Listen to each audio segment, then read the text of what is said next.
J'aurai tous ces chaflons, mais aujourd'hui on va enfin, et malheureusement, terminer les films Kizumonogatari.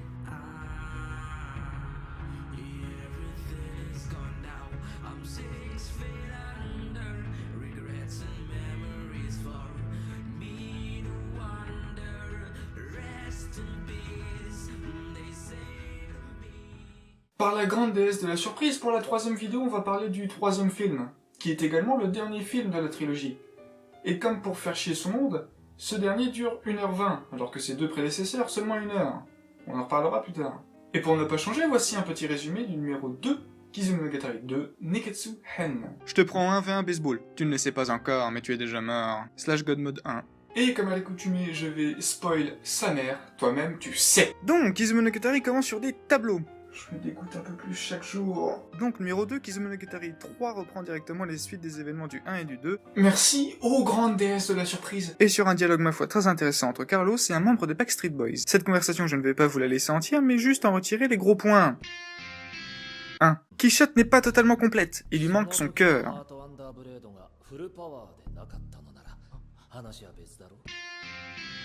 2. C'est Oshino qui l'a, qui lui a pris, entre guillemets, et qui le redonne à Koyomi.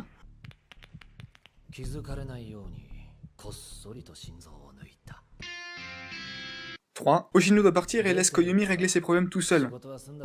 Ça a comme un air de déjà vu. 4. Oshino demande à Koyomi s'il veut pas un Kinder Bueno, parce que ça fait quand même 2 semaines qu'il a pas bouffé, il a forcément une petite faim. 5. Pour conclure, une petite boutade. Ouais, ils savent se marrer chez Shaft.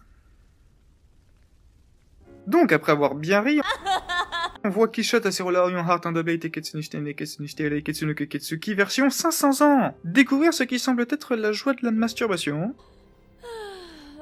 Sans en vouloir à Oshino pour son cœur. Bref, Koyomi veut retrouver son humanité, mais elle veut un peu discuter avant.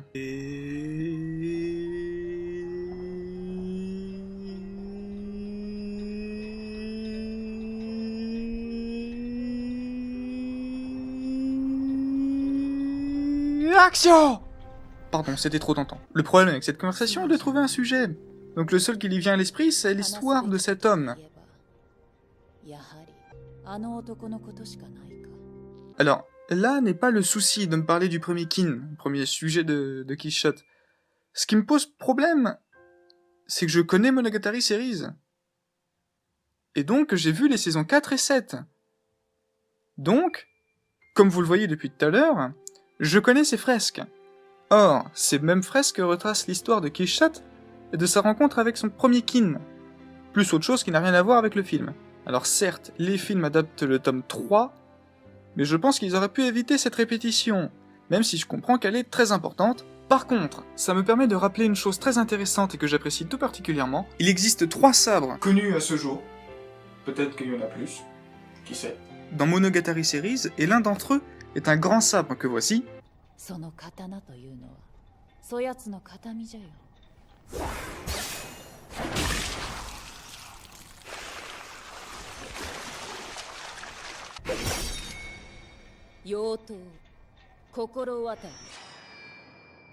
Kokoro Watari. Et plutôt que montrer un extrait qui peut me faire striker, je vous explique moi-même. Kokoro Watari est une lame spéciale. Comme son nom ne l'indique pas du tout, elle coupe l'âme des personnes, ou plus précisément, des aberrations. Et pour ceux qui s'y connaissent un petit peu en sabre nippon, vous savez que les samouraïs à l'époque utilisaient 2 sabres, un long et un court. Le long, c'est Kokoro Watari, pour ce qui est du court, c'est Yume Watari. Et on ne sait pas grand-chose de plus dessus, en vrai. Pour ce qui est du 3e sabre, le simple fait d'évoquer le fait qu'il existe est un spoil. Maintenant dites au revoir à Kokoro Watari. À la saison 3.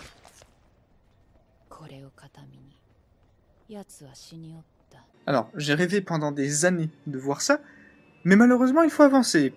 Et si possible le ventre plein. Et au menu, je sais pas quoi pour Koyomi, mais en tout cas c'est Guillotine Cutter pour Quixote. Tant de paroles de Guillotine Cutter dans tout Monogatari, 2 minutes audibles, 10 secondes inaudibles. Cet homme est théoriquement le personnage le plus puissant de Monogatari. Et oula! Mais qu'est-ce que... Mais pourquoi? Attendez. C'est quoi le mot déjà? Ah oui, oui! C'est moche. C'est moche, c'est pas beau. Enfin, c'est pas que c'est pas beau dans le sens où c'est gore, c'est pas beau, genre comme les dessins de mes petits cousins, quoi. Sauf que là, on ment pas pour être poli. C'est... Bref. Après avoir vomi... Oh putain, mais le remettez pas! Donc, je fais désormais cette tête-là. Et on arrive à un double point. J'adore cette vanne. Il prend conscience de ce qu'est un vampire et de ses actions. Vous vous souvenez d'Anekawa? Voici le plus tard. 僕のせいだ。僕が彼女を助けたせいだ。僕のせいで。僕のせいで。僕のせいで。 Suite à cela, il comprend le sens de la vie et demande à Nekawa de venir le voir. Ce qui donne le gros point numéro 2. S'ensuit une blague sur laquelle je reviendrai dans la conclusion du film. Mais les résultats de cette blague nous donnent. Tu sais, Araragi, si t'étais pas teubé, tu pourrais régler tes problèmes tout seul. Connard. Comme d'habitude, il fait ce qu'on lui dit, et on arrive enfin à ce que tout le monde attendait. Le combat Koyomi Araragi contre Kishisata Sorolari en Heart on the Blade, Teketsu ni shite, Neketsu ni shite, Reiketsu no Kuketsuki. Yo. Combat que je vais bien évidemment vous laisser regarder, mais en gros... 死んでくれ、我が主人。死ぬがよい、我が重木。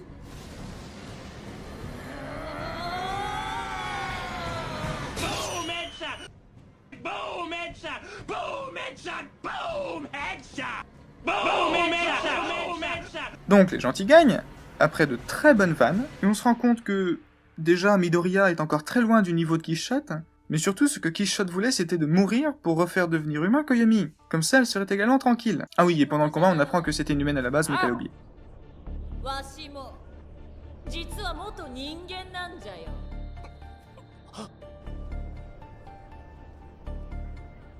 元人間。 Pour en revenir à la fin du combat, Koyomi étant un pigeon, il veut que tout le monde vive. Même si ça fait chier les gens. ふざけたことを抜かすな小僧。 S'ensuit donc ce qui va donner Bakemonogatari. Kishshot a la bonne coupe de cheveux, la bonne taille, elle ne dit plus rien. Il lui manque juste son petit casque d'aviateur. C'est donc la fin de Kizumonogatari 3, Reiketsu Hen, 赤く濡れて黒く乾いた血の物語。 et de Kizumonogatari, 僕たちの大事な傷の物語。 et le début de Bakemonogatari. 殺したくなったらいつでも殺していいから。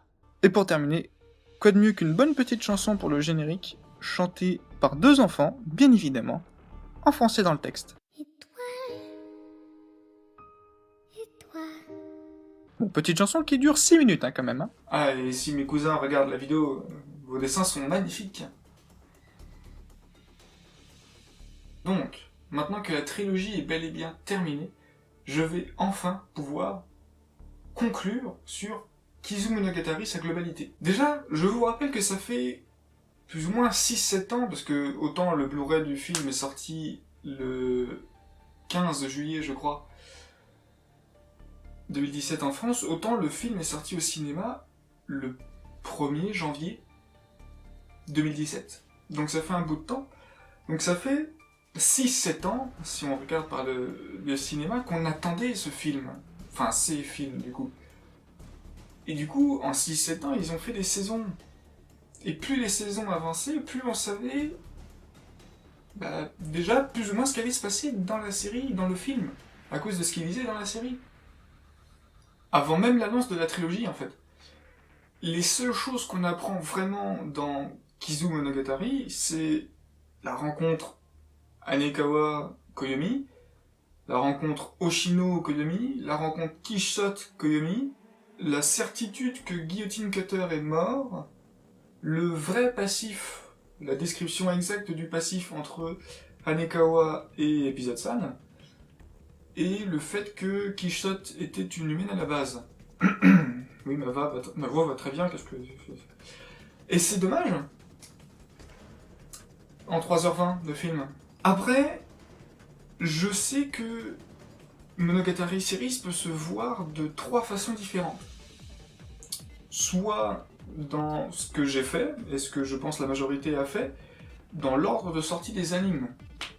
Pour ceux, précision évidemment, pour ceux qui ne regardent uniquement que les animes, pas des tomes papier. Parce que les tomes papier, il n'y a qu'une seule façon de les voir de toute façon. Donc pour ce qui est des séries animées, il y a 3 façons de les voir, soit dans l'ordre des sorties des animés, comme j'ai fait, donc de Bakemonogatari à la saison 8, puis les 3 films, soit dans l'ordre des tomes papier, donc Bakemonogatari en premier, ensuite Kizumonogatari, et là à ce moment-là vous apprenez plein de trucs, mais alors mais plein de trucs, un truc de fou ce que vous apprenez, soit dans l'ordre chronologique des événements, c'est-à-dire que vous prenez les événements les plus anciens, prenant en compte évidemment Koyomi, bah c'est Kizumonogatari qui arrive en premier.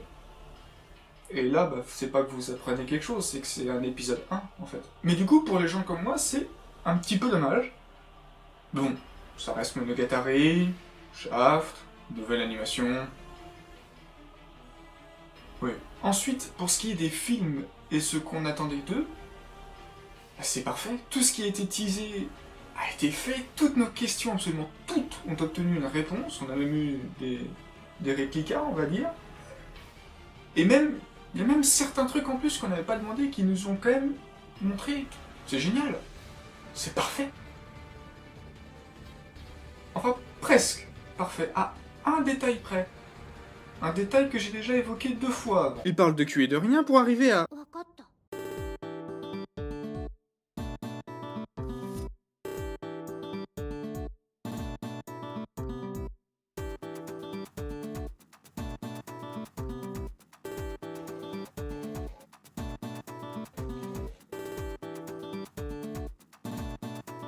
J'ai accepté ces détails-là dans le 1 parce que, au vu de l'épisode 1 de Bakemonogatari, on se doutait que ça allait un peu tourner autour de ça. Alors qu'en fait, au final, pas tant que ça, si ce n'est pas du tout même. Pour ce qui est du 2, certes, c'est assez drôle quand on voit la scène, mais c'est long, parce qu'il faut pas oublier qu'il y a également l'instant Coca-Cola. Même si je l'ai survolé, il est quand même là. C'est lourd. Ça devient très lourd. Pour ce qui est du 3, non. Je peux pas l'accepter. D'accord, j'ai outreculé le moment Coca-Cola pour le 2 avant Guillotine Cutter, mais ça, je peux pas le laisser passer. Tout ce moment-là, ces 19 minutes et 45 secondes sont ciblés à 95% sur la même chose, l'histoire de cul, et je dis bien de cul et pas d'amour, entre la belle et la bête. Autant j'ai dit du 2 que c'était lourd, très lourd, mais là, c'est au-dessus. C'est gênant. À la limite d'être insupportable. Et ça me fait mal de le dire. Mais je trouve ce moment-là pire que ça. Ça, c'est la saison 5 de Monogatari. Je peux vous dire son nom, c'est Hana Monogatari. C'est la pire de toutes les saisons plus les films confondus. Je déteste cette série. Je la déteste pas, je l'aime pas. C'est celle que j'aime le moins. En particulier parce que ça traite d'un personnage que j'aime pas forcément plus que ça, mais ça on s'en fout. Alors d'accord, il existe plusieurs façons, plusieurs manières de voir Monogatari Series, mais comme je l'ai dit, la majorité des gens 多数決 a fait comme moi. Donc, la majorité connaît ce visage. Et tout ce qui s'est passé avant, comme un certain fameux ticket. Donc je veux bien des petites blagues de cul, parce que c'est quand même la première rencontre entre Anekawa et Koyomi, et c'est le genre de Niziozine. Mais là, 20 putains de minutes sur la même vanne, alors que le film dure 1h20, et je vous rappelle, les autres duraient 1 heure, c'est non. Je n'accepte pas. Ceci étant dit, je ne considère pas que ça ruine le film. Certes, ça ralentit le rythme du film, mais je pense que c'est voulu, je le sais même, puisque c'est un procédé qu'ils ont déjà utilisé. C'est juste que je ne supporte pas la conversation et le sujet de la conversation de ces 20 putains de minutes, je me répète. Et je me rends compte que j'ai beaucoup plus parlé de points négatifs que positifs. Quoique j'ai dit que c'était quand même parfait à un détail près. Donc, si je dois résumer un peu le tout. Les films Kizumonogatari se sont passés exactement comme je me les étais imaginés au fur et à mesure des années, et cela me rend très joyeuse. La rencontre Kishot Aserolarion Heart and the Late et Ketsunishite Ketsu no Keketsuki avec Koyomi, génial. Kishot version 7, 12 et 17 ans, parfait. Les combats Koyomi contre Dramaturgie, Koyomi contre épisode San, Koyomi contre Guillotine Cutter sont sublimes sur toute la nouvelle animation. Je dirais même que chaque combat est meilleur que le précédent. Je vous laisse même pas imaginer comment j'étais pour Kishot contre Koyomi. Je crois que j'ai joui 2 fois même. Oshino reste Oshino et on pouvait pas espérer mieux. La relation Kishot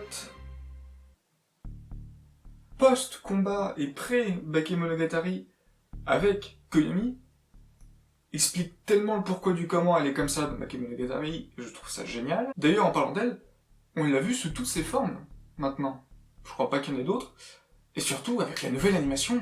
Kishot version 7 ans, Kishot version 12 ans, Kishot version 17 ans, Kishot version 500 ans, Kishot version 12 ans après le combat. Oui, parce que, au cas où vous l'aviez pas remarqué, j'adore le personnage de Sakamoto Maria. C'est la seiyuu de Shinobu.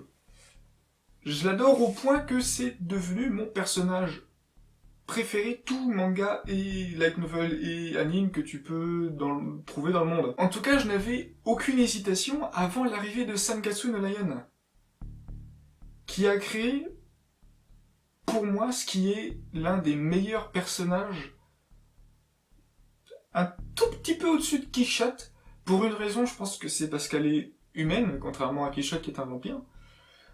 Je veux bien évidemment parler de Koda Kyoko, et évoquer ces deux personnages me donne une envie folle de parler de leurs seiyuu respectifs, surtout que celui de Kyoko a fait un personnage dans Monogatari Series, qui est tellement intéressant et tellement utile à l'intrigue en particulier pour Koyomi, sauf que je vais me retenir, parce que ce n'est pas le sujet de cette vidéo. Mais revenons au sujet de la conclusion. Pour terminer la conclusion, je pense que je vais lister ce qu'on apprend dans les films Kizumonogatari, et ce de façon totalement désordonnée, c'est-à-dire que c'est dans l'ordre que ça m'est venu en tête, et pour éviter de prendre 4000 ans, je vais lire mon papier.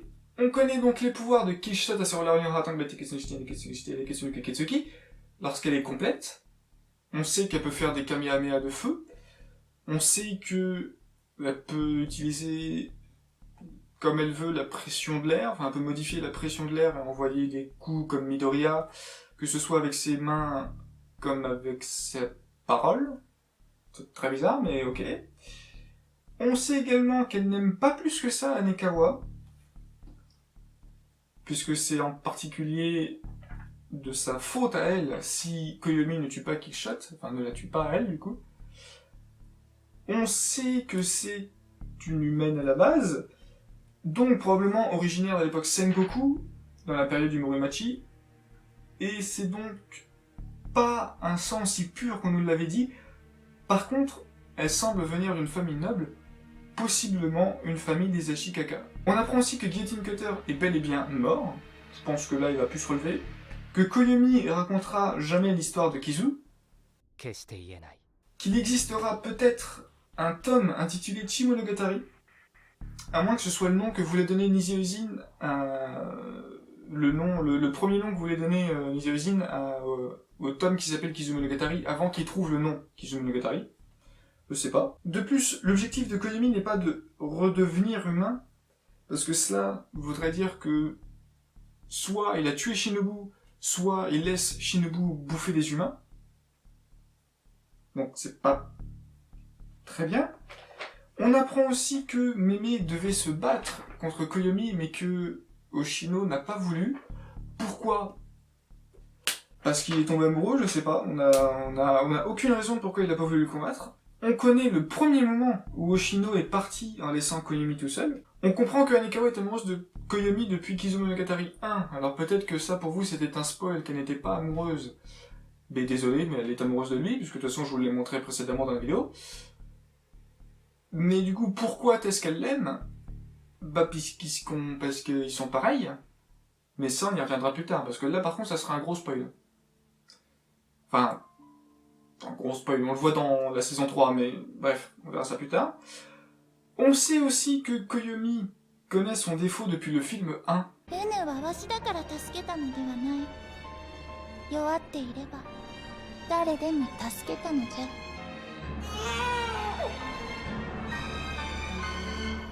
Qui sert en plus ou moins de substitut à un MacGuffin, même si c'est pas vraiment ça un MacGuffin, on peut pas vraiment l'appeler un MacGuffin. On apprend aussi que Dramaturgie ne devrait plus réapparaître. Alors, certes c'est dit, certes il se met à genoux, mais j'ai comme une vague impression que non. Les seuls personnages qu'on ne voit plus dans Monogatari, c'est pour une seule raison, ils sont morts, et encore, on trouve toujours un moyen de ressusciter, entre grosses guillemets ressusciter, quelqu'un dans Monogatari. Entre grosses guillemets.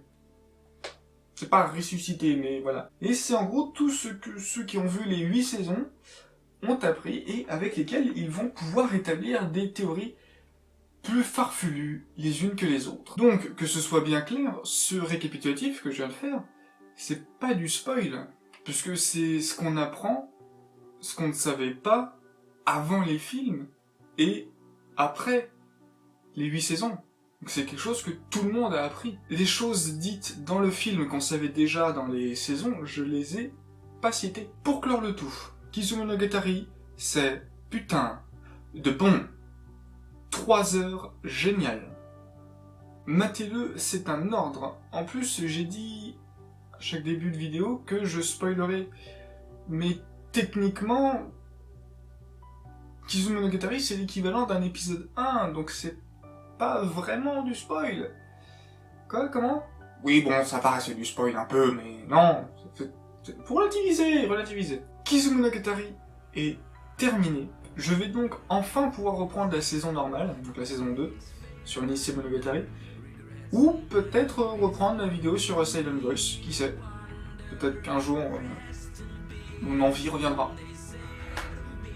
Sur ce, je vous laisse sur une autre partie du même AMV qui m'a été servi pour l'intro, parce que je trouve que celui qui a fait cet AMV, qui est Ainio, je trouve que cette personne est un génie dans l'entièreté de l'humanité. Voilà. Sur ce, à la prochaine.